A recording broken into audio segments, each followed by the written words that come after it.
પહેલી આંગળી તર્જની, બીજી મધ્યમા, ત્રીજી અનામિકા, ચોથી કનિષ્ઠા અને આને અંગુષ્ઠ. અને ખાલી આંગળી આમ દેખાડીને એમ નો કે ના, એના કામે પાછા અલગ અલગ.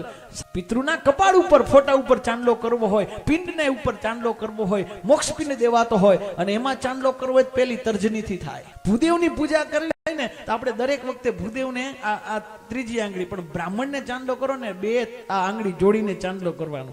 કેમ? કારણ કે બ્રાહ્મણમાં હરિહરનું મિલન છે. એટલે અમારો બ્રાહ્મણ સહસ્ત્રશી રેખા પુરુષ સૂક્તથી પૂજા કરાવે અને ભસ્મ ધારણ કરે.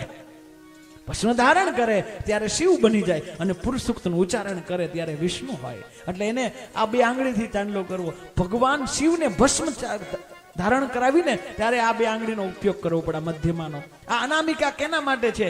નારાયણ માટે અનામિકા છે.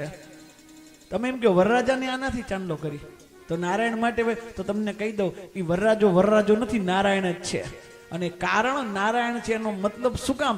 કારણ કે આખી જિંદગી મા બાપના તમારે પગ ધોવાના હોય, મા બાપની પૂજા કરવી હોય. એક જ દિવસ એવો છે ને કે તમે બેહી જાવ એના ચરણમાં ને એના પગ ધોવો, કારણ કે એ જમાઈ નથી, તેથી એ તમારો કોઈનો દીકરો નથી, સાક્ષાત નારાયણ છે, લક્ષ્મીને લેવા આવ્યો છે, એટલે એની પૂજા થાય છે. એટલે વરરાજાની પૂજા પણ આ આંગળીથી થાય.